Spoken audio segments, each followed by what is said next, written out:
నిబంధన బైబిల్ గ్రంథంలో కీర్తనల గ్రంథం 107వ కీర్తన 6వ వచనాన్ని మనం చదువుకున్నాం.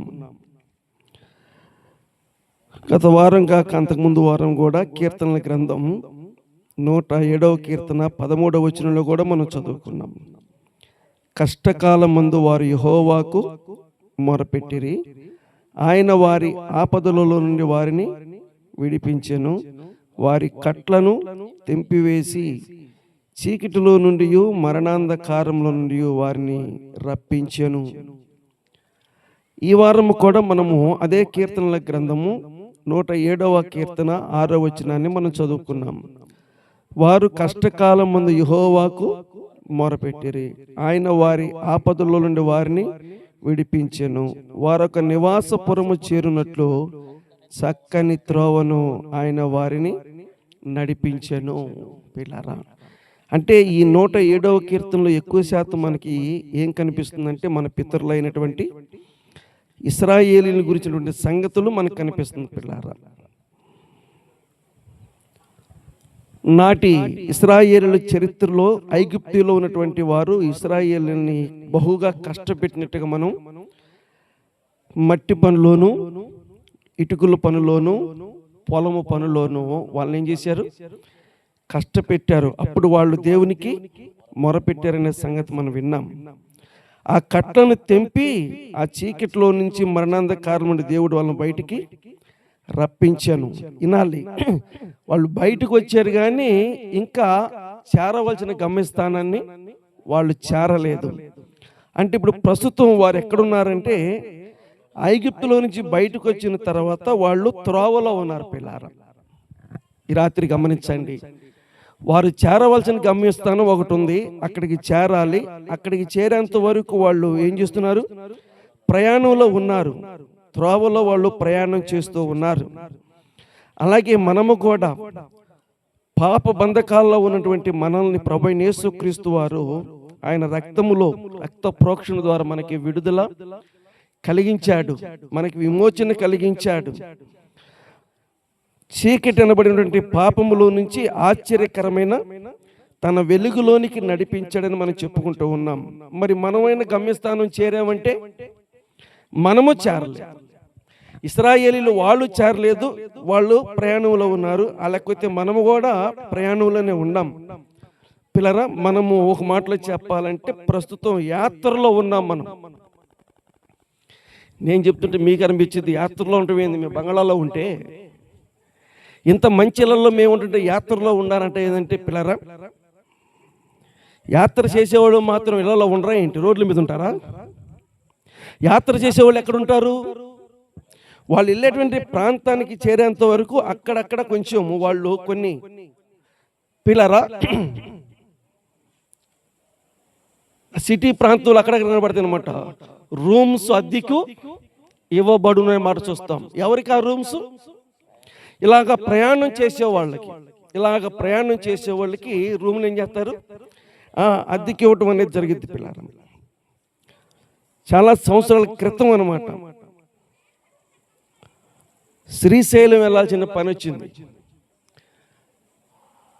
మంగళగిరిలో రాత్రి 12 గంటలకు ఎక్కితే శ్రీశైలం బస్సు తెల్లరగట్ల 4 గంటలకి దోరణాల కాడికి వెళ్ళి అక్కడ ఆగిపోయింది. అక్కడి నుంచి పోదా బస్సు. ఎందుకంటే మళ్ళా తెల్లారిగా అయితే తప్ప బస్సు శ్రీశైలం ఫారెస్ట్ వాళ్ళు ఆపేస్తారు. అంటే ఏం తిరుగుతాయి? అందుకని బస్సులు పోనీరు అన్నమాట. మరి ఎక్కడ ఉండాలంటే అక్కడ ఏముంటాయి? నివాసాలు ఉండటానికి విశ్రాంతి గదులు అలాంటి అలా ఉంటాయి. అంటే ఇప్పుడు ఎక్కడున్నారు? వీళ్ళు ప్రయాణంలో ఉన్నారు. ఇశ్రాయేలీయులు కూడా ప్రయాణంలో ఉన్నారు. మనము కూడా ప్రయాణంలోనే ఉండం. ఈ యొక్క మాట చెప్పి నేను ముందుకెళ్తాను. మనం ప్రయాణంలో ఉన్న సంగతి తెలిసేది ఎప్పుడో తెలుసా?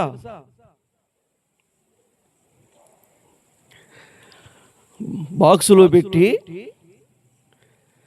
ప్రార్థన చేసి మోసుకెళ్ళేటప్పుడు కానీ గుర్తుకొచ్చింది ఏమని? మనం ప్రయాణంలో ఉన్నాను. అప్పుడు ఎత్తుతారు మనోళ్ళ పాట ఏమని? పరదేశంలో ఎత్తేసారు అప్పుడే. పిల్లరా, అప్పుడు దాకా మనం ఎక్కడున్నామని గుర్తు మనం ప్రయాణంలో ఉన్నామని మనకు గుర్తురాదు. మనం ఏదో మొత్తానికి స్వగ్రహం చేరిపోయినట్టుగా అనుకుంటాం. ఎప్పుడైతే బాక్సులో పెట్టి ఎత్తండ్రా అనగానే ఈ బాక్స్ ఎత్తగానే ఆటోమేటిక్గా అందరు నోరులు ఒక్కసారి బయటకు వచ్చేస్తాయి. ఏమని పిల్లరా? పరదేశులము మనము పిల్లారా అని చెప్పి మనం అప్పుడు మన పాట పాడతాం. చెప్పాలి, ఈ లోకం మంది కాదంటాం పిల్లరా. చచ్చిపోయేదాకా మనకి ఆ మాటలు గుర్తు రానే రావు. నేను అప్పుడప్పుడు సహోదరులు చెబుతాను, కనీసం నెలకు ఒకసారైనా పాడిన ఈ పాటను పాడంటాను. వీళ్ళు ఏమంటారంటే, ఎవరు చచ్చిపోతే కదా ఆ పాట వచ్చేది, ఊరికెట్టు వచ్చింది పిల్లరా? చనిపోతేనే పాట వచ్చిద్దా? చనిపోతే పాట రాదా? మనం యాత్రలో ఉన్నామని మనకి ఎలా తెలిసిద్ది? ఆ పాటలు పాడుకుంటేనే మనకేమొచ్చింది? యాత్రలో ఉన్నట్టుగా అర్థమైంది పిల్లారా. ఇశ్రాయేలీయులు యాత్రలో ఉన్నారు, వాళ్ళు గమ్యస్థానం చేరాలి. ఇప్పుడు చదువుదాం 6వ వచనం. వారు కష్టకాలమందు యెహోవాకు మొరపెట్టారంట. వాళ్ళ ప్రయాణములో అన్ని కష్టాలే. ఈ మాట చెప్పని నన్ను, వాళ్ళ ప్రయాణాలు కాదు, ప్రభువు నమ్ముకొని పరలోకానికి ప్రయాణం చేసే వాళ్ళందరి ప్రయాణంలో ఏముంటాయి? కష్టాలే ఉంటాయి పిల్లారా. ప్రభువుని నమ్ముకొని పరలోకం కోసం ప్రయాణం చేసే వాళ్ళందరికీ కూడా కష్టాలే ఉంటాయి. అది మనకి ఇశ్రాయేలీలే మనకి మాదిరి. నాకు కష్టాలు లేవు అని అంటే మనము ప్రయాణంలో లేనట్టే అర్థం. మనం ప్రయాణంలో ఉన్నామంటే ఖచ్చితంగా ఇవి ఎదురవుతాయి అన్నమాట. వారు కష్టకాలమందు యెహోవాకు మొరపెట్టారు అంటే వాళ్ళ ప్రయాణానికి ఆటంకం కలిగింది. ఆయన వారి ఆపదలో నుండి వారిని విడిపించాడు. ఐగుప్తులోంచి విడిపించడమే కాకుండా మరొక కష్టం వాళ్ళకి ఎదురైంది. ఆ కష్టంలో కూడా దేవుడు వారిని ఏం చేశాడు? విడిపించాడు. వారొక నివాసపురము చేరున్నట్లు చక్కని త్రోవను ఆయన వారిని నడిపించాడంట పిల్లారా. అంటే వాళ్ళ ప్రయాణంలో మార్గ మధ్యలో త్రోవకి ఆటంకం, మార్గములో ఉన్నటువంటి ఆ త్రోవలో అంతరాయం ఏర్పడిపోయింది. వాళ్ళు మొరపెట్టారు దేవునికి, అయ్యా ప్రయాణం చేయటానికి దారి లేదు, మాకు మార్గం కావాలి అని చెప్పి వారు ప్రభువుకి మొరపెడతా ఉంటే దేవుడు ఎలాంటి త్రోవను ఏర్పాటు చేశాడంటే చక్కని త్రోవను ఆయన వారికి ఏర్పాటు చేశాడు. ఆ లెక్కకొస్తే మన వెనకాల ఉన్న త్రోవ ఎలాంటి త్రోవ అది పిల్లరా? అవి కార్లు పోయేలాగున్నాయా, విమానాలు పోయేలాగున్నాయా? అవి కార్లు పోయేలాగా లేవు, విమానాలు పోయేలాగున్నాయి దారులు. ఇంకా కొద్ది రోజుల్లో ఇంకా కొన్ని దారులు ఏమవుతున్నాయి? ఏర్పడిపోతా ఉన్నాయి పిల్లరా. ఇలాంటి త్రోవలు కాదు, ఇలాంటి త్రోవలన్నీ కూడా దాదాపుగా సహజంగా మనుషులు ఏర్పాటు చేస్తారు పిల్లరా. ఏ మనుషుడు ఏర్పాటు చేయనటువంటి ఒక చక్కని త్రోవని దేవుడు ఆయన బిడ్డలు ప్రయాణం చేస్తుంటే వారికి ఏర్పాటు చేశాడు. రండి, ఈ రాత్రి కాలం ఎక్కడ వారికి దేవుడు దారిని ఏర్పాటు చేశాడో ఆ మాటలు మనం చదువుకొని ముగించుకుందాం. బైబిల్ గ్రంథములో నిర్గమకాండం 14వ అధ్యాయం 15వ వచనాన్ని చదువుదాం. బైబిల్ గ్రంథం పాత నిబంధన గ్రంథం నిర్గమకాండం 14వ అధ్యాయం 15వ వచనం. అంతలో యెహోవా మోషేతో, అంటే ఇప్పుడు కష్టం వచ్చినప్పుడు ఏం చేశారు? మొరపెట్టారు. ప్రభు అడుగుతున్నాడు, నువ్వేలా నాకు మొరపెట్టుచున్నావు? సాగిపోవటానికి అక్కడ దారి లేదుగా. దారి ఉన్నంత వరకు ఏం చేశారు? వాళ్ళు సాగిపోయారు. దారి ఉన్నంత వరకు వాళ్ళకి చెప్పకుండా ఏం చేశారు? ఆ దారిలో ప్రయాణం చేశారు. ఆ దారిలో దాదాపు చాలా వరకు సాగి వచ్చారు పిల్లరా. కానీ ఇప్పుడు పరిస్థితి ఏమైనా పడిందంటే ఇప్పుడు దారి లేదు. అయినా ప్రభు చెప్తున్నాడు, మీరెలా నాకు మొరపెట్టుస్తున్నారు? ఏం చేయాలి? సాగిపోండి అని చెప్తున్నాడు పిల్లరా. సాగిపోవటానికి ఏం కనపడుతుంది ఎదురు? చదువుదాం. నీవు నీ కర్ర ఎత్తి ఆ సముద్రం వైపు నీ చేయి చాచ అన్నాడు పిల్లరా. నీవు నీ చేతిలో ఉన్న కర్ర ఏం చేయాలి? ఆ సముద్రం వైపు చూపించు. ఏం చేసింది ఆ సముద్రం? నీకు దారిచ్చిద్ది అని చెప్పి ప్రభు చెప్తూ ఉన్నాడు పిల్లరా. ఇక్కడ మనం కొంచెం ఆగుదాం. ఆయన చెప్పాడు, సరే, అది ఈయన చేయగలుగుతాడా? ఆయన చెప్పాడు, సరే, అక్కడ దారి ఏర్పడిద్దా? ఎక్కడ దారి పిల్లరా? ఆ సముద్రానికి ఒక పేరు ఉంది. ఆ సముద్రం పేరు ఏంటంటే అది ఎర్ర సముద్రం అంట. మీరెలా నాకు మొరపెట్టుచున్నారు, సాగిపోండి అని చెప్పి మోషేతో చెప్తున్నాడు. ఇశ్రాయేలు అందరితో చెప్తున్నాడు. అందరి చెవులు గింగురమనేలా వినపడుతున్న ఆ మాట. కానీ ఒక్కళ్ళు కూడా ముందుకు అడుగేయటానికి ధైర్యం చాలతలా. ఒక్కళ్ళు కూడా ముందుకు అడుగేయడానికి ధైర్యం చాలతలేదు పిల్లరా. అంత పెద్ద సముద్రం ఉంటుంటే ప్రభు ఏమంటున్నాడు, సాగిపోమని చెప్తున్నాడు ఏంటి?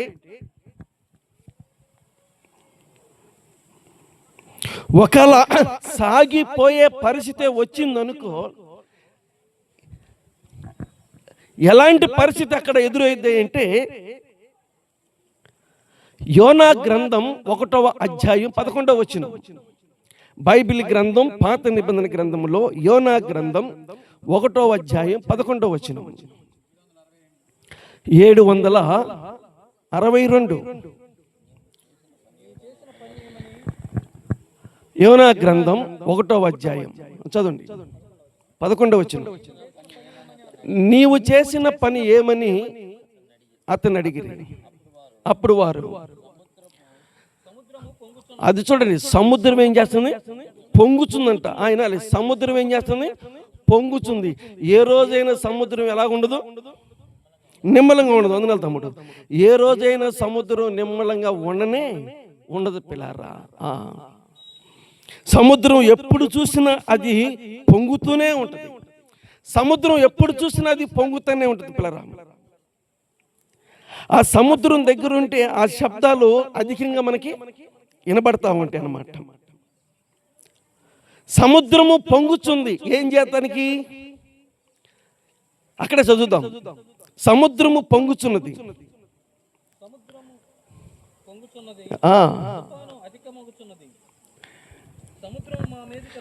అది పొంగి ఏం చేస్తుంది? మీదకు వస్తుంది పిల్లారా. మీరు ఆలోచన చేయండి. సముద్రం దగ్గరికి వెళ్ళి చాలా మందికి ఫోటోలు దిగాలని ఒక ఆశ. మీరంటారు చాలా మందికి నీకు లేదంటే నాకు కూడా ఉంది పిల్లారా. నేను కూడా కొన్ని దిగిన ఫోటోలు అట్లాగే ఉన్నాయి. కావాలని పోలేదులే, కానీ సందర్భం వచ్చినప్పుడు పోయినప్పుడు అక్కడ ఆ రకమైన ఫోటోలు దిగాల్సిన పరిస్థితి వచ్చింది. నేను కూడా సముద్రం దగ్గరికి వెళ్ళిపోయి ఫోటో దిగుతాను చేయలేక ఈలోపు ఒకటి వెనకాల పెరుగుతుంది. అది అలా ఒకటి వస్తూ ఉంటే నాకు ఫోటో వద్దు ఏవద్దు అని చెప్పి ఎగిరి బయటకు వచ్చాను పిల్ల. ఎందుకంటే ఆ రకంగా అలలో వచ్చి ఫోటోలు దిగే వాళ్ళని కొంతమందిని భయపెడతాం కాదు, లాక్కేపోతాం. భయపెడతాం కాదు, తీసుకెళ్ళిపోయి లోపల పెట్టిన సందర్భాలు కూడా ఉన్నాయి పిల్లారా. అలాంటి చరిత్రలు నేటి కాలంలో ఈ మధ్య కాలంలో కొన్ని మనం చూస్తూ ఉన్నాం. దేవుని యొక్క వాక్యంలో మనం చెప్పేది ఏంటంటే, సముద్రము అధికమవుతుంది, అది పొంగి ఏం చేస్తుంది? మా మీదకి వస్తూ ఉంది.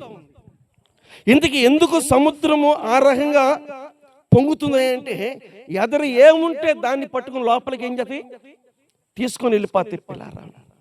అలాంటి పొంగి మీదకి వచ్చే సముద్రంతో ప్రభు చెప్తున్నాడు మోషేతో, నీవేళ నాకు మొరపెట్టుచున్నావు, సాగిపోండి అని చెప్తున్నాడు. మీరు చెప్పాలి, సాగిపోతే సముద్రం ఏం చేసింది? ఇదే చేసింది పిల్లరా. ఏం చేసింది? శుభ్రంగా సముద్రము మింగివేసింది. ఇంతకీ దేవుడు సాగిపోమన్నప్పుడు మనం ఆయనకి ఏం చేయలేం, మనం ఎదురు చెప్పలేము. సాగిపో అంటే సాగిపోవాలి, చెప్పలేదండి. ఆగిపో అంటే ఆగిపోవాలి. మన పని సాగిపోమంటే సాగిపోవాలి, ఆగిపోమంటే ఆగిపోవాలి పిల్లరా. అదేంటి ప్రభువా సాగిపోమన్నో సముద్రం పొంగుతుంది కానీ మనం ఆయన ఏం చేయలేం, ప్రశ్నించలేం పిల్లరా. పరిశుద్ధమైన బైబిల్ గ్రంథములో సాగిపోవటానికి అది సముద్రం. మరలా చెప్తున్నాను, అది సముద్రం. ఎందుకు ఆ మాట చదివించానంటే, మీకా రాసిన గ్రంథం 7వ అధ్యాయం 19వ వచనంలో ఒక మాట చూద్దాం. పాత నిబంధన బైబిల్ గ్రంథములో పేజీ నెంబరు 767 మీకా గ్రంథం చదువుదాం. 7వ అధ్యాయం 19వ వచనం. ఆయన మరలా మన యందు జాలిపడును, మన దోషములను అణిచివేయును, వారి పాపములన్నిటినీ. ఇప్పుడు చెప్పండి, సముద్రం అంటే ఏంటి? అది బాగా లోతైనటువంటి ప్రదేశం పిల్లారా. అది మనకి పైకి కనబడటం కాదు, కానీ దాని లోతుని మనం కొలతలేయటం అనేది కొంచెం కష్టమైనటువంటి విషయం. సముద్రము అది చాలా అగాధమైనది, అంటే బాగా లోతైనది అనమాట. అంత లోతైనటువంటి అగాధమైనటువంటి సముద్రం దగ్గర ఇశ్రాయేలీలందరూ నిలబడిపోతే ప్రభు చెప్తున్నాడు, మీరేం చేయాలి? సాగిపోమని చెప్తున్నాడు. పిల్లరా, సాగిపోతే ఆ అగాధమైనటువంటి సముద్రంలో ఏమైపోతారంటే అట్టడుక్కి వెళ్ళిపోతారు. సముద్రం అట్టడికి వెళ్ళిపోతారు పిల్లరా. అయినప్పటికీ సరే ఆయన సాగిపోమనే చెప్తున్నాడు. నాకు ఇలా చూడండి, ఎప్పుడైనా ప్రభువు తేలికైన మార్గంలో నడిపించడో, ఏ మార్గం నడిపిస్తాడు? కష్టతరమైన మార్గంలోనే నడిపిస్తాడు. మీకు చేతులు తొందరగా చెప్తున్నాను, బాగా అర్థం చేసుకోండి. యేసు ప్రభు మార్గం అంటే పూల బాట కాదు, మరే బాట, ఇరుకు కాదు. ఒకటే చెప్పనా, ముళ్ళు పరిచి అమ్మా నా కుమార్తె రా దీని మీద అంటాడు. దేని మీద? ముళ్ళు పరిచి నా కుమారుడు దీని మీద రా. మరలా చెప్పనా, నువ్వు ముళ్ళ మీద నడుచుకుంటూ యువతలకు వస్తేనే నా కూతురువి, ముళ్ళ మీద నడుచుకుంటూ వస్తేనే నా కుమారుడివి అని ఆయన మనల్ని ముళ్ళ మీద ఏం చేస్తాడు? ఆయన నడిపిస్తాడు పిల్లలు. అలాగుంటుంది ఆయన మార్గం. చాలా మందికి తెలియక యేసు ప్రభు మార్గం అంటే చెప్పాలి, గులాబీ పూలు తోటలాగా మల్లెపూలు దారులాగా ఉండదు పిల్లలు. అంత తేలిగ్గా ఉండదు. అర్థం చేసుకోండి, కాలు వేస్తే దాదాపుగా అరంగుల లోతుకి తక్కువ దిగబడదు. ఏంటిది? ముళ్ళు పిల్లారా. నేను భయపెట్టాలని చెప్పట్లేదు, పరిస్థితులు ఎప్పుడైనా అలాగే ఉంటాయి. ఇప్పుడు చెప్పండి, ముళ్ళ మీద నడిచిన తర్వాత పూల మీద నడవడం తేలిక, ముందే పూల మీద నడిచిన తర్వాత ముళ్ళ మీద నడవాలంటే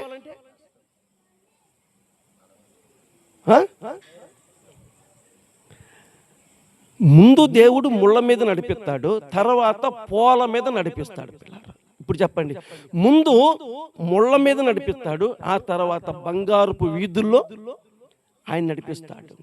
బంగారపు వీధుల్లో మనం నడవాలంటే ముందు ముళ్ళ బాటలు ఏం చేయాలి? సముద్రం వైపు నడిపిస్తున్నాడు. సముద్రం లోపలికి వెళ్ళమంటున్నాడు. అదేను ముందుకు రండి, ఏం చేస్తాను?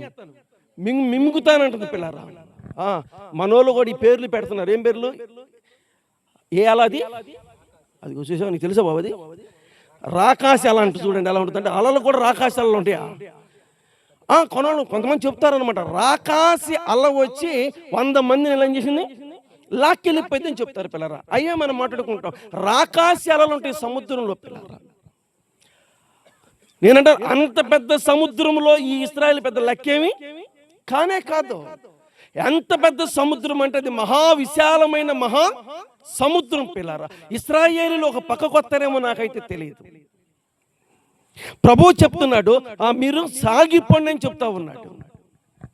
అంటూ మోషేకి ఒక మాట చెప్పాడు అన్నమాట.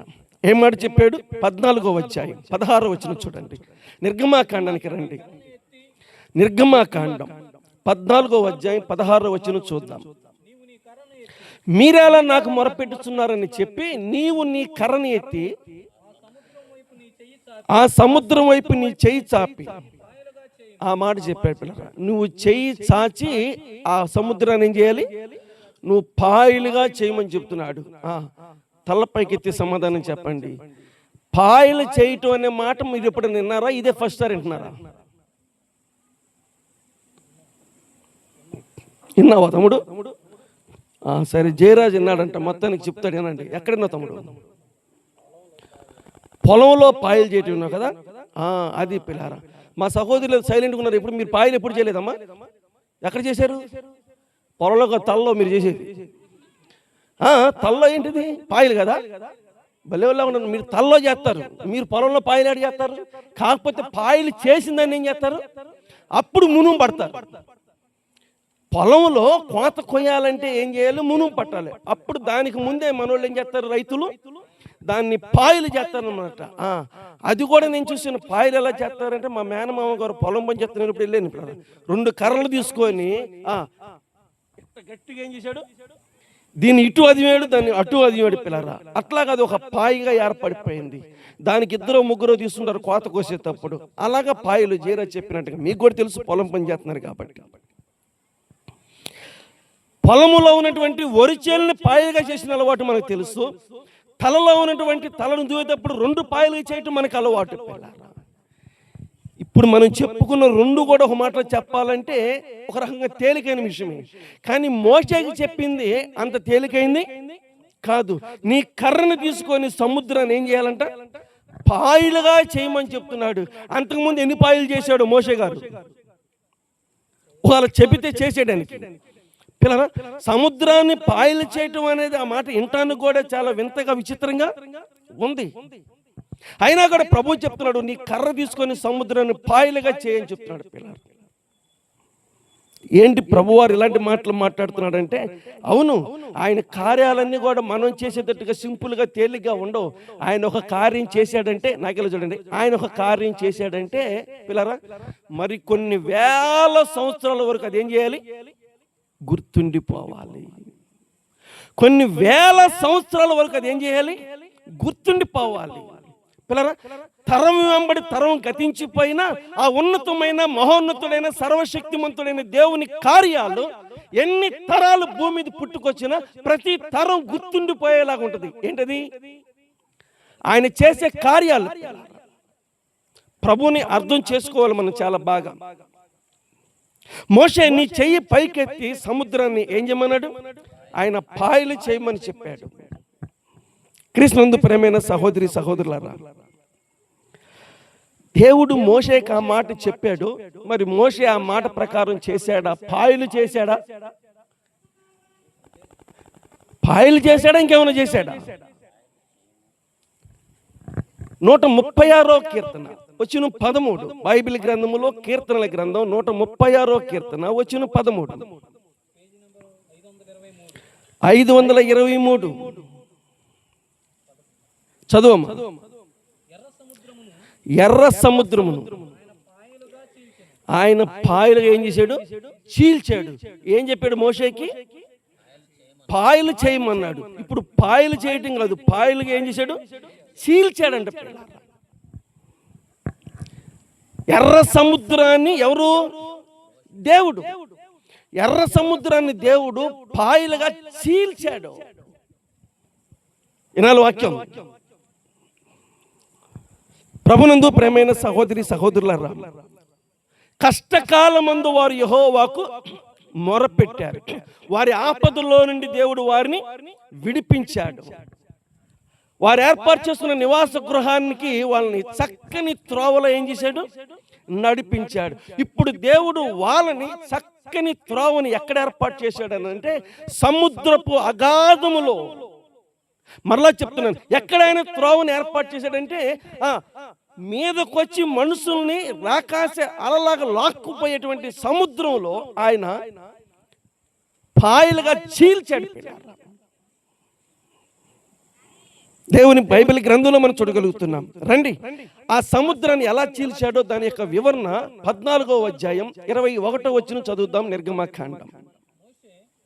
నిర్గమాకాండం 14వ అధ్యాయం 21వ వచనం. మోషే సముద్రం వైపు తన చెయ్యి చాపగా యెహోవా ఆ రాత్రి అంతయు బలమైన తూర్పు గాలి చేత సముద్రమును చూశారా?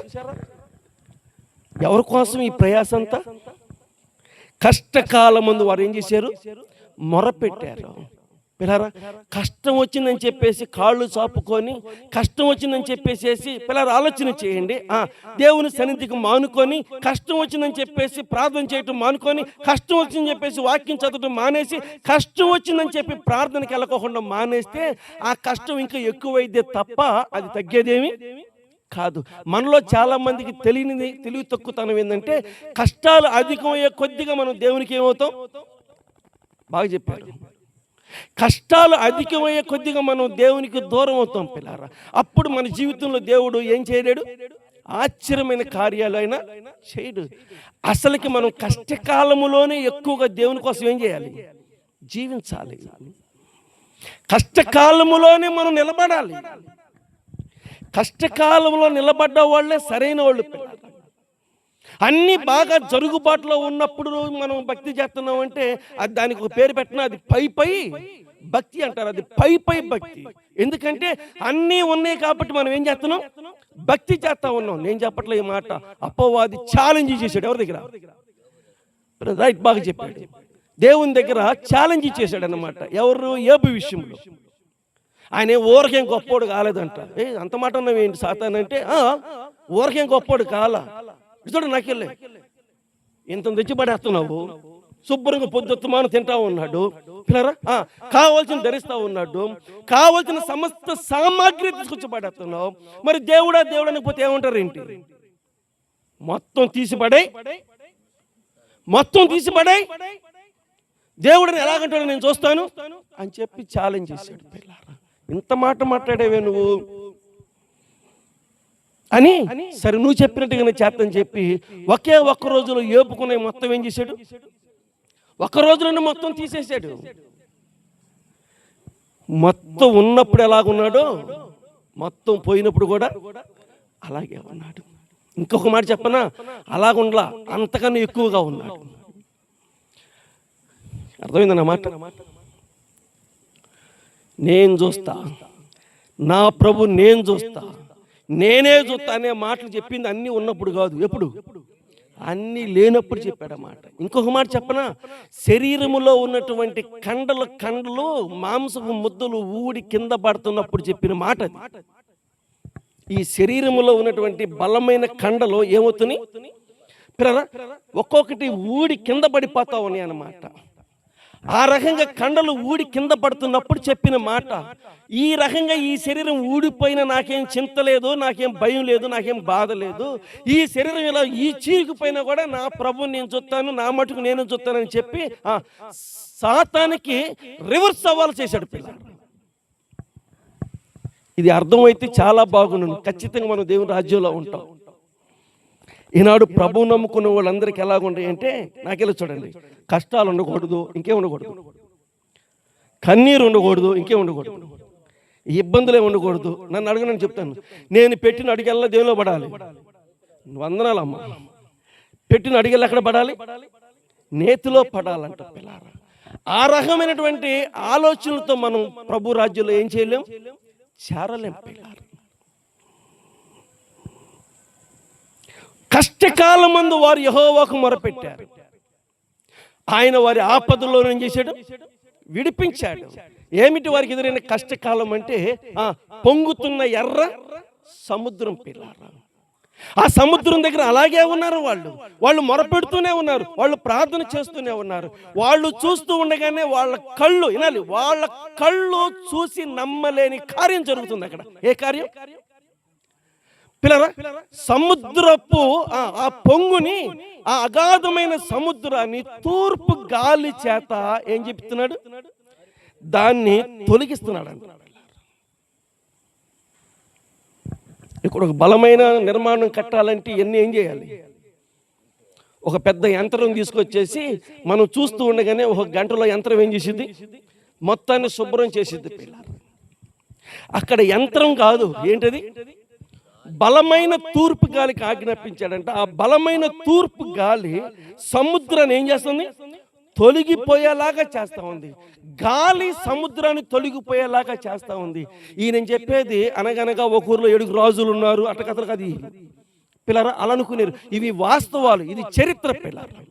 ఇశ్రాయేల్ జీవితంలో దేవుడు జరిగించినటువంటి అతి గంభీరమైనటువంటి కార్యాలు. నేను ఒక మాట చెప్తున్నాను, ఇశ్రాయేల్ జీవితంలోనే కాదు, నిలబడు ప్రభు కోసం, కష్టాల్లో నిలబడు, బాధల్లో నిలబడు, కన్నీటిలో నిలబడు.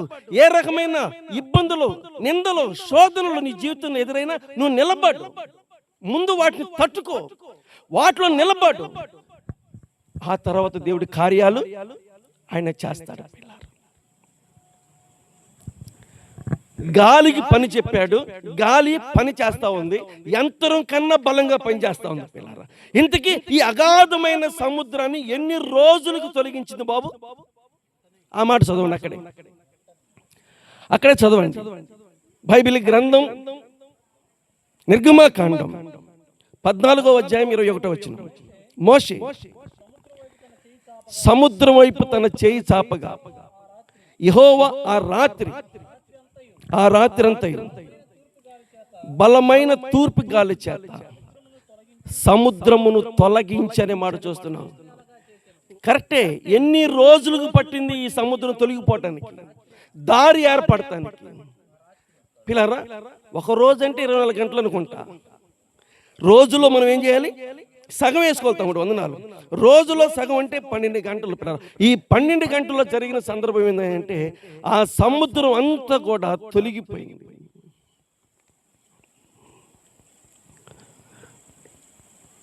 సముద్రం తొలగిపోయిద్దా? అంత పని జరిగిద్దా అంటే నమ్ముట నీ వలనైతే మనం ఎక్కడ ఆగిపోతున్నాం అంటే ఇది జరిగిద్దా అన్న అక్కడ ఆగిపోతున్నాం.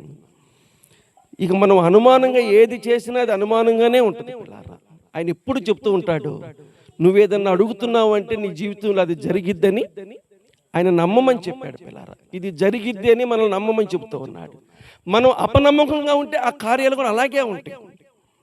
ఇంతకీ ఇశ్రాయేలీయులందరూ చూస్తుండగా ఎర్ర సముద్రాన్ని ఆయన తొలగించి ఆ రాత్రి అంతా కూడా వాళ్ళకి దారిని ఏర్పాటు చేశాడు. బైబిల్ గ్రంథంలో రాయబడిన మాట ఏంటంటే దారి ఎలాగ ఏర్పడిందో 22వ వచనం చూద్దాం. ఇప్పుడు బైబిల్ గ్రంథంలో నిర్గమాకాండం 14:22 వచనం. నీళ్లు విభజింపబడగా ఇశ్రాయేలీయులు సముద్రము మధ్యను, పిల్లలు చదవండి, నీళ్లు కుడి ఎడమ ప్రక్కను వారికి గోడ వలె ఉన్నాయంట. ఏంటిది? నీళ్లు. పిల్లరా, ఆ సముద్రము 2 భాగాలైనవి. ఆ 2 భాగాలు ఏం చేయబడిందంటే ఒక భాగం ఎడమ పక్క ఒక గోడలాగా, కుడి పక్క మరొక గోడలాగా నిలబడిపోయింది. పిల్లరా, మనం పట్టుకుంటే ఏం తగులుతుంది? చేతికి నీళ్ళే తగులుతున్నాయి. ఎటు పట్టుకున్నా కూడా ఏం తగులుతున్నాయి? నీళ్ళే తగులుతున్నాయి. పిల్లరా, ఇప్పుడు మీరు సమాధానం చెప్పండి. ఇప్పుడైనా అడుగులు పడుతున్నాయా పడట్లేదా? ఇప్పుడైనా అడుగులు పడుతున్నాయా పడతలేదు? ఏం చెప్పట్లేదు. కష్టమే. ఇప్పుడు మాత్రం అడుగులు పడతాయి అంటే అడుగులు వేసిన తర్వాత మళ్ళీ అది వచ్చిద్దేమో, ఎవరు రావచ్చు కూడా. ఏమన్నా గోడ ఏం పెట్టలేదు, అక్కడ ఏముంది? నిలబడింది. అక్కడ అలలేసి ఏం చేసింది? నిలబడింది. పిల్లరా, ఇప్పుడు అడుగులు పడతాయా అంటే కొంచెం ఆలోచించాలి. కాబట్టి ప్రార్థన చేసిన మోషే, యాజకుడైన అహరోను, అలాగే పిల్లరా మిర్యాము ప్రవక్తి, వీళ్ళందరూ కలిసి ముందుకు సాగుతున్నప్పుడు వాళ్ళ వెనకాల ఇశ్రాయేలు సైన్యం అంతా ఏం చేశారు? కదిలేరు. పిల్లరా, ఇంతకీ నీళ్లు వాళ్ళకి 2 పక్కల కూడా గోడలాగా నిలబడిపోయింది.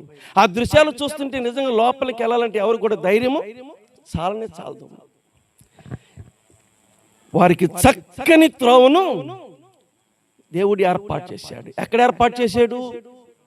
ఇంకా వేరే రకంగా దారులు ఏర్పాటు చేయలేడంటే ఏ రకంగా దారి ఏర్పాటు చేయొచ్చు. కానీ ఇంత చరిత్ర మనం చెప్పుకోవాలంటే అది ఖచ్చితంగా ఆ కార్యం అలాగే జరిగి తీరాలి. పిల్లరా, సమాధానం చెప్పాలి. ఆ కార్యం ఎలాగుంది, దాన్ని ఎలా మనం పోల్చుకోవచ్చు అని అంటే కీర్తనాకారుడు రాస్తున్నాడు. చూడండి ఒకసారి, పరిశుద్ధమైన బైబిల్ గ్రంథంలోని కీర్తనల గ్రంథం 106వ కీర్తన 22వ వచనం. 509 కీర్తనల గ్రంథం 106వ కీర్తన 22వ వచనం. ఎర్ర సముద్రము నొద్ద భయము పుట్టించు. అవి చాలండి. అయ్యే క్రియలు, అవి భయము పుట్టించే క్రియలు అంట. ఎవరికి భయం పుట్టించే క్రియలు? అందరికీ భయం పుట్టించే క్రియలు. భయం పుట్టించే క్రియలు యేసుక్రీస్తు వారు ఎర్ర సముద్రం దగ్గర ఆయన చేశాడు.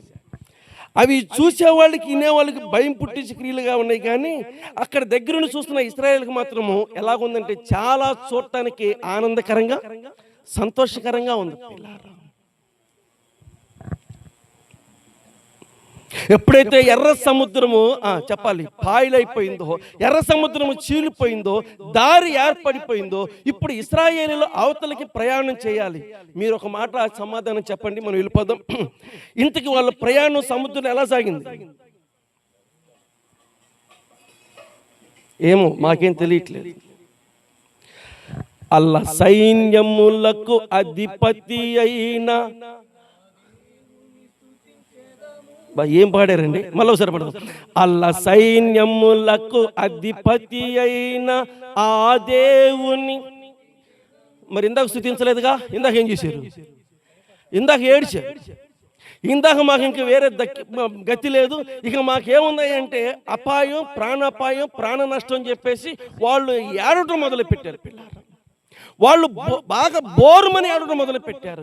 ఎప్పుడైతే వాళ్ళ కళ్ళ ముందు కళ్ళు నమ్మలేని కార్యాలు దేవుడు చేశాడో వాళ్ళు ఏడుపు పక్కన పెట్టి పాడటం ప్రారంభించేశారు. ఏమని పాడుతున్నారు?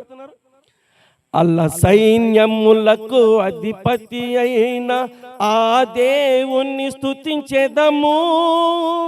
అల్ల సైన్యములకు అధిపతి అయిన ఆ దేవుణ్ణి స్తుతించెదము. అల్ల సముద్రములను దాటించిన ఆ యెహోవాను స్తుతించెదము. అల్ల సముద్రములను దాటించిన ఆ యెహోవాను స్తుతించెదము. హల్లెలూయా స్తుతి మహిమ ఎల్లప్పుడూ దేవునికి చెదము. హల్లెలూయా స్తుతి మహిమ దేవునికి చెదము. హల్లెలూయా హల్లెలూయా హల్లెలూయా హల్లెలూయా హల్లెలూయా హల్లెలూయా. ఎందుకు ఎప్పుడు పాడారు ఈ పాట? వాళ్ళు పాడారా, మనోళ్ళు కనిపెట్టారా? వాళ్ళు పాడింది మనోళ్ళు కాపీ కొట్టారు. కాకపోతే ఆ రోజులు వాళ్ళకి రాగం, తాళం ఏమి తెలియదుగా, మొత్తానికి వాళ్ళకు తెలిసిన పద్ధతిలో వాళ్ళు పాడుకుంటూ పోయారు.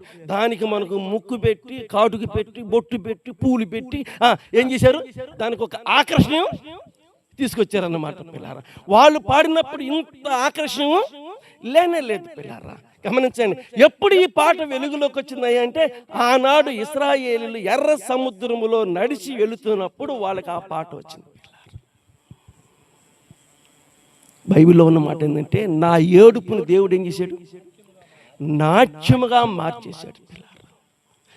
చాలామంది అనుకుంటారు ఇక మా బతుకులన్నీ ఎప్పుడు ఏడిపే.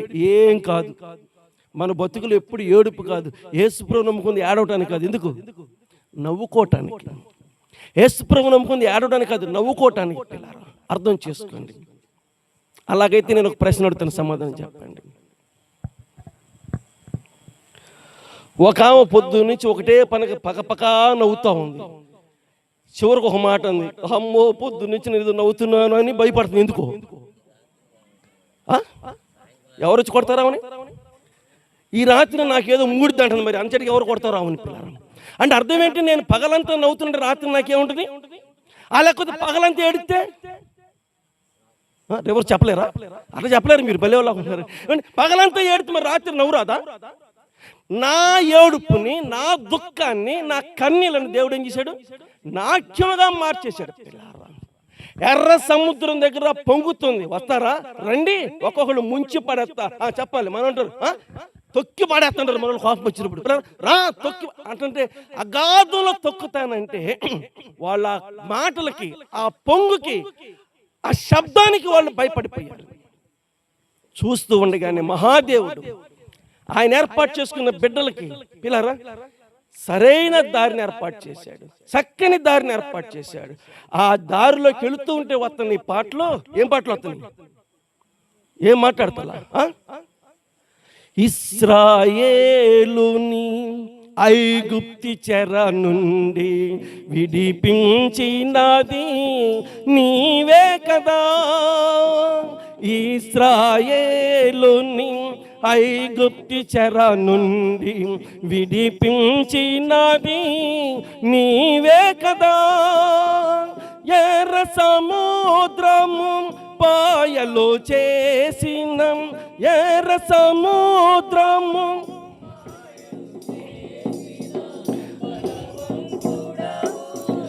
నీవే కదా, నీవే కదా, నీవే కదా, నీవే కదా. హల్లెలూయా హల్లెలూయా హల్లెలూయా హల్లెలూయా హల్లెలూయా హల్లెలూయా శృతి చేసినే పాడేదా. ఇంతకీ ఈ పాట ఎప్పుడు?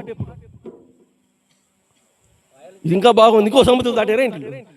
ఒక సముద్రమే దాటింది. ఈ సముద్రం దాటేదాకా అన్ని ఏం పాటలు ఏం మాట్లాడతారు? పెళ్లి రోజు అన్ని ఏ పాటలు పాడతారు? అంతేగా ఇంకేం పాటలు రావుగా. ఇదప్పుడు పాడమన్నా పాడరాయా బాబు. ఆ పెళ్లి రోజు మాత్రం అన్ని ఆ పాటలే వస్తాయి. ఏ పాటలు చెప్పాలి? దినం రోజు ఏ పాటలు వస్తాయి? ఏం మాట్లాడు? దినం రోజు ఆ దినం రోజు అన్ని ఈ పాటలు వస్తాయి అనమాట. అర్థం చేసుకోండి. మన చర్చి కాడ ఉన్నప్పుడు రాజు నీకు వచ్చింది కదా ఇన్సూరెన్స్, సురేష్ గారు ఇన్సూరెన్స్ కోసం వచ్చాడు. వచ్చి కూర్చోగానే మన ఇంటి పక్కనే ఒకవేళ చనిపోతే, కుంటిబాబు చనిపోయాడు. చనిపోతే దినం ఏర్పాటు చేశారు. అప్పుడు వెంకటేశ్వర పాట పెట్టారు వాళ్ళు. ఈయన కూర్చొని ఆహా ఎంత మంచి పాట ఉంది అన్నాడు. అని ఏంటి సార్ పాస్టర్ గారు అన్నాడు. అక్కడ దినానికి ఈ పాటలు పెట్టారు వీళ్ళు అంటున్నాడు.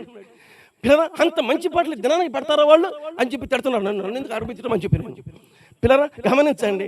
అంటే ఒక్కొక్కసారి అలాగే వస్తాయి ఆ పాటలు. పిల్లరా నేను అన్నాను ఎర్ర సముద్రం దాటేదాకా ఏ పాటలు? అన్ని సముద్రం మీద పాటలే పిల్లలు. నాకు రెండే గుర్తుకొస్తున్నాయి. మరి మీకు గుర్తొస్తున్నాయి నాకు తెలియట్లేదు. మొత్తానికి ఆ సముద్రం మీద అన్ని పాటలు పిల్లరా. నేను అంటాను ఇందాక ఏడిచేరుగా, ఇందాక సనిగేరుగా, ఇందాక గొనిగేరుగా. మరి ఇప్పుడు ఏంటంటే మాకు తెలియక ఏం చేసాం? ఆ రకంగా మాట్లాడాం పిల్లరా. ఇంతకీ ఈ ఎర్ర సముద్రం దగ్గర దేవుడు వాళ్ళకి దారిని ఏర్పాటు చేశాడు. ఎందుకు ఈ మాటలు మనం చెప్పుకుంటున్నామంటే ఎర్ర సముద్రాన్ని పాయలు చేసి దారి ఏర్పాటు చేసిన దేవుడు నీ జీవితంలో నా జీవితంలో ఎదురయ్యేటువంటి చిన్న చిన్న కష్టాలను తొలగించడానికి సాధ్యం కాదా? ఆయన చేయలేడా పిల్లరా? ఆయన చేస్తాడా చేయడా అంటే చేస్తాడని మనం చెప్పగలగాలి పిల్లరా. ఇలా చెప్పనా? ఓ నెబుకద్నెజరు ఇందుని గురించి ప్రత్యుత్తరం ఇవ్వాలని చింత మాకు లేదు. నీ మాటలకు భయపడతావు అనుకున్నావు ఏంటి? నువ్వు చెప్పిన అగ్నిగుండం మాకేమన్నా కొత్త అనుకుంటున్నావు ఏంటి? అసలు మేము నమ్మిందే ఈ అగ్నిగుండం పాలు కాకుండా ఉండాలని. ఎందుకు నమ్మేమను చెప్పాలి. ఎందుకు నమ్మేమను? ఎవరైతే యేసుక్రీస్తునందు విశ్వాసం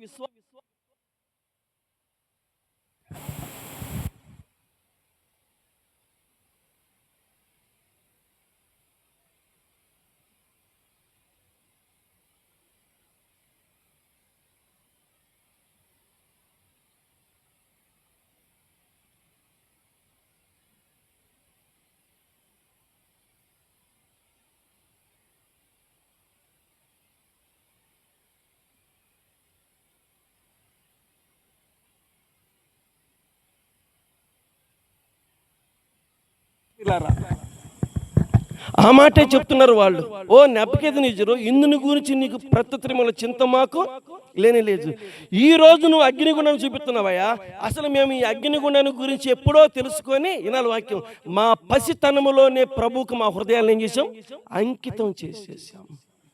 పసితనములోనే ఈ నలుగురు బాలురు సంగతి ఏమనగా వాళ్ళు ఎప్పుడు నమ్మారు? చిన్నతనంలోనే పసితనంలోనే నమ్మారు పిల్లలు.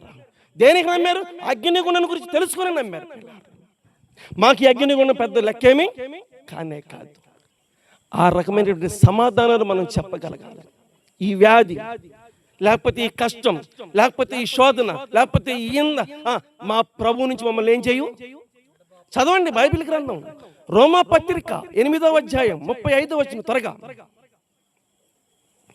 క్రొత్త నిబంధన బైబిల్ గ్రంథం రోమిలికి రాసిన పత్రిక 8వ అధ్యాయం 35 చదువుతున్నారు. క్రీస్తు ప్రేమ నుండి మనలని ఎడబాపు వాడు ఎవడు?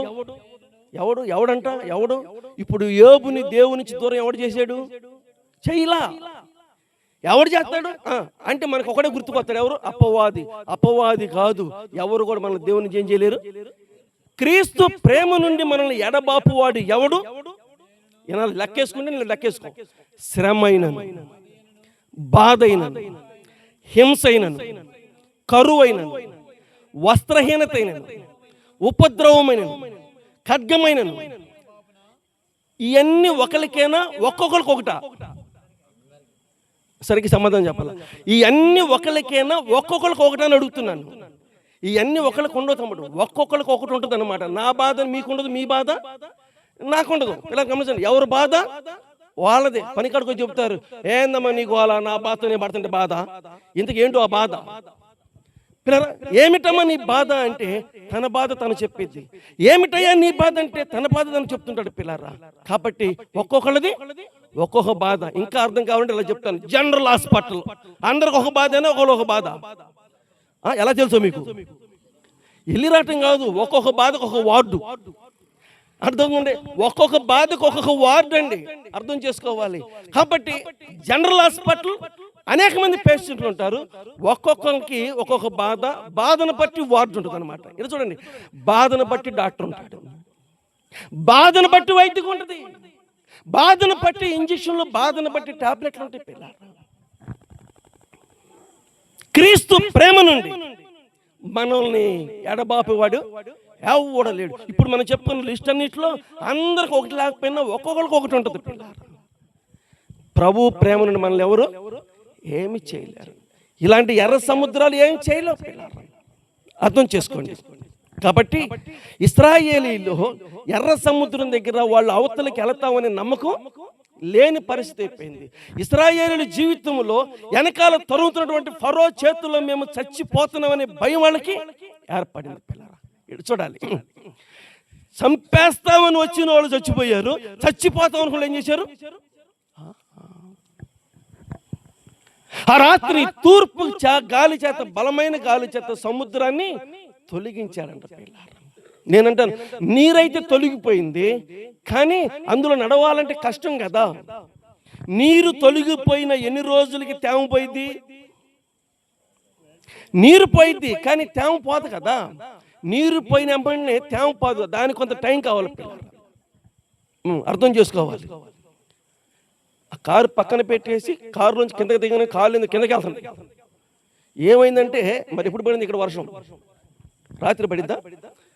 రాత్రి పడింది కూడా ఆ నేలంతా కూడా కొంచెం మెత్తగా ఉండి చేస్తుంటే కిందకి దిగుతుంది కాలు. పిల్లలు, అంటే నిన్న పడిన వర్షానికి ఈ రోజు కూడా ఏం కాలేదు, ఇంకా తేమ పోలేదు.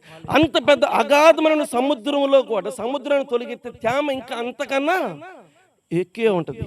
ఇంతకు ఇశ్రాయేలీలో అవతలికి ఎలా వెళ్ళారు అని అంటే, అక్కడ రాయబడిన మాట, వారు ఆరిన నేల మీద నడుచుకుంటూ పోయారంట. పిల్లలు, వాళ్ళు ఆరిన నేల మీద నడుచుకుంటూ పోయారు. అంటే సముద్రాన్ని తొలగిపోవటమే కాకోకుండా కింద తేమ కూడా లేకుండా దేవుడు ఏం చేశాడు? ఆయన ఏర్పాటు చేశాడు. ప్రభుని రోజు రోజుకి అర్థం చేసుకోవాలి. ప్రభు కార్యాలు రోజు రోజుకి మనం గమనిస్తూ ఉండాలి. అప్పుడు మన విశ్వాసం ఏమైంది? అభివృద్ధి చెందింది. పిల్లరా, ఈ జరిగిన చరిత్రని సమస్త ప్రజలు జ్ఞాపకం ఉండిపోయేలాగా దేవుడు ఎత్తి రాశాడు. ఆ మాటలు చెప్పి ఇప్పుడు నేను ప్రార్థన చేస్తాను.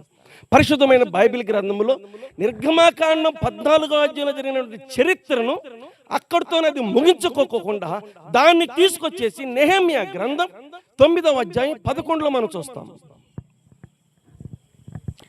లేదా దానికంటే ముందు యెహోషువ గ్రంథం 2వ అధ్యాయం 9 నుంచి చదవండి. యెహోషువ గ్రంథం 2వ అధ్యాయం 9వ వచనం. యెహోవా, త్వరగా చూడండి, ముగించేద్దాం. యెహోషువ గ్రంథం పేజీ నెంబరు 178, 2:9 చదువుతున్నారు. ఈ దేశమును మీకు ఇచ్చుచున్నాడనియు, మీ వలన మాకు భయం పుట్టిననియు, మీ భయం వలన ఈ దేశ నివాసులందరికీ ధైర్యము చెడిననియు. చదువమ్మా, ఆ మాట పట్టుకోండి. మీరు ఐగుప్తు దేశం నుండి వచ్చినప్పుడు మీ ఎదుట యెహోవా, ఎవరండి మాట చెప్తుంది? రాహాబు, యెరికో పట్టణంలో ఉన్నటువంటి రాహాబు. అప్పటికి ఎన్ని సంవత్సరాల చరిత్ర జరిగిపోయింది ఏమో తెలియదు. ఏమండి, 100 సంవత్సరాల చరిత్ర జరిగింది అక్కడికి. ఏది నిర్గమాకాండం నుంచి ఇక్కడికి వచ్చేలా జరిగింది 100 చరిత్ర జరిగింది. పిల్లారా, అయితే 100 సంవత్సరాల చరిత్రను కూడా రాహాబు ఏం చేసింది? ఆమె ఎత్తి మాట్లాడుతూ ఉంది. అంటే రాహాబు వాళ్ళు కూడా గుర్తుంచుకునేంత కార్యాన్ని దేవుడు చేసేసాడు. అక్కడితో అయిపోలా. ఇప్పుడు నెహెమ్యా గ్రంథానికి రండి, 9:11. నెహెమ్యా గ్రంథం 9:11. మరియు మీ జనుల ఎదుట నీవు సముద్రమును విభాగించినందున వారు సముద్రం మధ్య. రాహాబు నుంచి నెహెమ్యా కాలానికి వందలు కాదు, ఇంకా వేలు వేసుకోలేము పిల్లలు.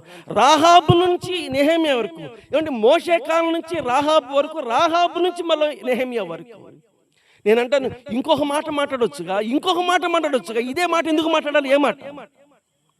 ఎర్ర సముద్రం 2 భాగాలు చేయటం, ఆ 2 భాగాలు చేసిన తర్వాత వాళ్ళు ఎలా నడిచారంట? వాళ్ళు పొడి నేల మీద నడిచారంట. పొడి నేల అని మనం ఎలా చెప్పగలుగుతాం? అదే ఆరిన నేలని, పొడి నేలని మనం ఎలా చెప్పగలుగుతాం అని అడుగుతున్నాను నేను. అమ్మ, మన ఇంట్లో చీపురు ఉందా? అదేంటండి చీపురు లేకుండా నీళ్ళు ఉంటుందంటారేమో పిల్లరా. ఖచ్చితంగా చీపురు ఉంటుందిలే. ఇంతకు ఆ చీపురు చేసే పని ఏంటి? లోపల బయట? ఊడిచేది లోపల బయట అని అడుగుతున్నా. మట్టి బయట లోపల ఉంటుందా బయట ఉంటుందా? మరి లోపల ఎందుకు కుడతారు మీరు? బయటే కొడవలసింది. ఎందుకు లోపల బయట? మళ్ళీ అడుగుతున్నా. సరే మీరు ఆగండి, ఆడవాళ్ళు చెప్తారు. మీరు ఎట్టకు ఓడవలు ఊరకు మాట చెప్తున్నారు, మీరు ఉడుతారేంటి? మీరు చూస్తే ఊడిసేవాళ్ళు కనపడుతున్నాను. అచ్చంగా ఊడిసేవాళ్ళు చెప్తారు. మీరు చెప్పండి అమ్మ, లోపల బయట ఊడిసేది అంటే లోపల ఊడరుగా? లోపల అదే నేను అడిగేది. వీళ్ళు అదే చెప్తాను, మీరు లోపల ఎందుకు కుడతారమ్మా? మట్టి ఉండేది బయట కదమ్మా. ఏమన్నా మనం బయట నుంచి వచ్చినప్పుడు మనతో పాటే వచ్చింది. అందుకని పాత రోజుల్లో పెద్దోళ్ళు ఏం చేశారంటే, తొట్టిగాడికి పో, పంపుగాడికి పో, అక్కడికి పోయి కాళ్ళు కడుక్కుంటే కానీ లోపలికి దేనికోసం అంటే దెయ్యాలు వస్తాయని కాదులే నేను చెప్పేది పిల్లరా. మట్టి వచ్చిందని, దెయ్యాలు కాదు, ఏం కాదులే, కానీ మట్టి వచ్చింది, ఖచ్చితంగా వచ్చింది పిల్లరా. మన కాళ్ళ చెప్పులు దానికి మట్టి వచ్చింది అనమాట. చెప్పులు లేకపోతే మన పాదాలకు ఏమంటుంది? మట్టి అంటుంది పిల్లరా. అంటే ఇప్పుడు పొడి నేల మీద నడిచేమని దాని అర్థం. అదే మనం తడి నేల మీద చెప్పేసుకుని నడితే అది ఎట్లా ఉంటుందో? బురదేం కాదు, ముందు చెప్పు రాదు అక్కడ. అదో చెప్పు అక్కడే ఉంటుంది, కాలు వచ్చేసింది. ఈ నేల మీద మరి చెప్పు రాదు, చెప్పు అక్కడే ఉంటుంది, కాలు వచ్చేసింది అనమాట పిల్లరా. ఇంతకు వాళ్ళు ఎక్కడ నడిచారు పిల్లరా? పొడి నేల అంట, అది ఆరిన నేల అంట. అంటే తన ప్రజలకు కనీసం అరికాలకి అంత మట్టి కూడా అంటకుండా నడిపించాడు. రేపొద్దున దీనికన్నా బ్రహ్మాండమైన దానిలో నడిపించబోతున్నాడు. దానికి ఇది మాదిరి. నమ్మిన వాళ్ళు నమ్మకంగా ఉండండి, జారిపోబాకండి. చాలా మంది నమ్ముతున్నారు కానీ ఏం చేయలేకపోతున్నారు, చివరి దాకా ఉండలేకపోతున్నారు పిల్లలు. జారిపోతున్నారు. జారిపోతే అసలు బాగొట్టుకుంటావు. నెహెమ్యా ఏమి రాశాడంటే, ఆరిన నేల మీద కాదు పొడి నేల మీద నువ్వు నడిపించావయ్యా అని చెప్పి నెహెమ్యా కూడా దాని గురించి మాట్లాడతాడు పిల్లారా. ఇంతకీ రాహాబు కాలములో, ఆ తర్వాత నెహెమ్యా కాలములో ఆఖరి మాట చెప్తున్నాను. హెబ్రీలకు రాసిన పత్రిక 11వ అధ్యాయం 29-30 వచ్చిన చదవండి, ప్రార్థన చేద్దాం. హెబ్రీ పత్రిక 11:30. విశ్వాసమును బట్టి, దానికంటే ముందు చదువు 29. విశ్వాసమును బట్టి, అదిగో వాళ్ళు ఏం చేశారంట? పొడి నేల మీద. ఈ మాట రాసింది ఎవరు? పౌలు. అంటే నెహెమ్యా కాలానికి పౌలు కాలానికి పోల్చుకుంటే ఇంకా చాలా సంవత్సరాలు పిల్లారా. నేనంటే సంవత్సరాలు గతించిపోయిన, తరతరాలు గతించిపోయిన కార్యం మాత్రము అదేం జరుగుతుంది? ఆ మాట చెప్పకుండా భక్తులు ముందుకి వెళ్ళలేకపోతున్నారు. ఈరోజు మనం ఆ సంగతి అంతా ఎందుకు చెప్పుకున్నామంటే, దేవుడు అంత అద్భుతమైన కార్యాలు ఆయన చేశాడు. రండి వాక్యాన్ని ముగించుకుందాం. వాక్యాన్ని ముగించుకునే ముందు ఇంతకు భయం కలిగి దేవునిలో విశ్వాసంగా ఉందాం పిల్లరా. జీవితంలో ఏదైనా జరుగుతుందంటే ఇదంతా మాకే దాపరించిందని చెప్పి చెప్పించుకోకుండా, ఇది దాపరించినందువల్ల దీని తర్వాత మరలా ఏదో దేవుడు మనకి మేలు చేయబోతున్నాడని దేవుని పైన నమ్మకంగా ఉండండి. నన్ను ఒక మాట చెప్పనియండి, కన్నా బిడ్డలకి మనం మంచి చేయాలనుకుంటామా, చెడు చేయాలనుకుంటామా? సర్లే, బాగా చెప్పారు. మంచోళ్ళు అనుకుంటారా, చెడ్డోళ్ళు అనుకుంటారా? చెడ్డోళ్ళు అనుకోరా? చెడ్డోళ్ళు అనుకోరంటే చెడ్డోళ్ళకి అనుకుంటారు, మంచోళ్ళు అనుకుంటారు. నేను చెడ్డదానని చెప్పి నా బిడ్డ చెడ్డదని అనుకోదు, నేను చెడ్డోళ్ళని చెప్పి నా బిడ్డ చెడ్డ అనుకోడు. మనం చెడ్డోళ్ళమైనా మన పిల్లలు మంచోళ్ళుగానే ఉన్నారు. నేనంటే మనకే ఇంత ప్రేమ ఉంటే మనపై దానికి ఇంకెంత ఉంటుంది? పిల్లరా, చూడుము నిన్ను నా అరచేతుల్లో చెక్కుకున్నాను అన్నాడు. అంత గొప్ప దేవుని బిడ్డలం మనం పిల్లరా. మనం అంత గొప్ప దేవుని బిడ్డలం. ఎలా చెప్పనా? పరలోకపు దేవుని బిడ్డలం, పరలోకపు దేవుని వారసులం మనం. ఏదన్నా జరిగితే చిన్న చిన్న జరుగుతాయి, అవి మనం ఏం చేసుకోకూడదు? లెక్కలోనికి తీసుకోకూడదు. దాని తర్వాత లెక్కలు కట్టిస్తాడు. నీకు ఓపిక ఉంటే ఆ తర్వాత లెక్కలు లెక్కేసుకోవాలి. మరలా చెప్తున్నాను, ఫస్ట్ 7 గొర్రెలే, తర్వాత లెక్కటు 14,000. ఫస్ట్ ఎన్ని? 3. ఆ తర్వాత ఎన్ని? 6. ఫస్ట్ ఎన్ని? 500. ఆ తర్వాత 1000. ఆషామాష అనుకుంటున్నారు ఏంటి పిల్లరా? నీకు అర్థం కాకపోతే చేయగలిగింది ఏమీ లేదు. అన్నిటికీ దేవుడు లెక్కలు ఏర్పాటు చేశాడు. అందుకని ఏం జరుగుతున్న దేవుని మీద ఆధారపడదాం, గ్రంథాన్ని చదువుదాం, దేవుని వాక్యాన్ని విందాం, విశ్వాసంగా ఉందాం. తలలు వంచండి, ప్రార్థన చేద్దాం. మా ప్రేమ కలిగిన తండ్రి, మరొకసారి నీ వందనాలు స్తోత్రములు చెల్లిస్తున్నాం. మా పితరులు ఇశ్రాయేలీలు కష్టకాలం నాయన, ఎంత కష్టం అంటే ఒక కష్టం నుంచి బయటకు వచ్చామనుకున్నారు, కానీ దానికి మించిన కష్టం మరొకటి ఎదురైంది. అది ఎర్ర సముద్రం దగ్గర ఏర్పడ్డ కష్టం. సముద్రం పేరు చెబితేనే భయానికి గురైపోతా ఉన్నాయి మా ప్రభువా. దాని యొక్క నురగలు, దాని యొక్క శబ్దాలు, దాని పొంగు ఎంత భయానికి గురి చేసిద్దో. అది లోతైన అగాధంలో సముద్రం నాయన. మీరు చెప్తూ ఉన్నారు, నాకు మొర పెడతారేంటి, సాగిపోమన్నావు నాయన. మామూలుగా అయితే చెప్పారు, కానీ మీ ప్రజల పట్ల అత్యధికమైన కృపను కనపరిచి మా ప్రభు సముద్రాన్ని పాయలుగా చీల్చేవు తండ్రి. చక్కని త్రోవని ఏర్పాటు చేశావు. అప్పుడు దాకా కళ్ళ నిండా నీళ్ళే, అరుపులు, పెడబొబ్బులు, చచ్చిపోతున్నామనే భయంతో కూడిన కేకలు. ఎంత త్వరగా మాఫీ చేసావంటే అవే నోరులతో పాటలు, నిన్ను స్తుతించటం. మా ప్రభు గంభీరమైన కార్యం చేసావు. తరతరాలు గతించిపోయిన చరిత్రలో నిలబడిపోయే కార్యం చేసావు. పౌలుని పోల్చుకుంటే ఇప్పుడు మా కాలానికి చాలా వేల సంవత్సరాలు గడిచింది. ఇప్పటికి మేము ఆ మాటలు చెప్పుకోకుండా ఉండలేకపోతున్నాం నాయన. నిన్ను నమ్ముకున్న బిడ్డల్ని అంతగా దీవించే దేవుడివి, అంతగా ఆశీర్వదించే దేవుడివి, అంతగా హెచ్చించే దేవుడు నాయన. అట్టి కృప నీ బిడ్డలమైన మాకు నిరంతరము దయచేయమని. ఎంతమంది ఈ ప్రాంతంలో మిమ్మల్ని నమ్ముకొని నీ కొరకు జీవిస్తున్నారు మా ప్రభు, వారి కుటుంబాల్లో, వారి వ్యక్తిగత జీవితంలో నాయన కావలసిన అద్భుతమైన మేలులు మీరు అనుగ్రహించండి. ఇంకా అట్టి కృపకి పాత్రులు కాక రక్షణ పొందుకోకుండా ఉన్నారు. మీ మాటలు వినిపిస్తుండగా ఇప్పుడే మిమ్మల్ని నమ్ముకొని ఇట్టి గొప్ప ధన్యతకు వాళ్ళను కూడా పాత్రులుగా చేయమని మా ప్రాంతంలో నివసిస్తున్న పెద్దల్ని, చిన్నల్ని, యవనస్తుల్ని అందరినీ పేరు పేరున దీవించండి. వాతావరణం వచ్చిన మార్పును బట్టి చాలా మంది బలహీనులుగా ఉన్నారు నాయన. శ్రేష్టమైన ఆరోగ్యాలు మీరు దయచేయండి. ప్రతి వారి కష్టానికి అద్భుతమైన ఫలితాలు దయచేయండి. ప్రతి కుటుంబంలో సమృద్ధిని దయచేయండి. అనారోగ్య సమస్యలను దూరపరచండి. ఆరోగ్యాలు, దీర్ఘ ఆయుష్ను దయచేయమని, ఇంకా ఈ పరిచర్యను అభివృద్ధి పరచమని యేసు ప్రభు పరిశుద్ధమైన నామములో ప్రార్థన చేసి వేడుకొనుచున్నాము తండ్రి. ఆమేన్. అందరికీ వందనాలు.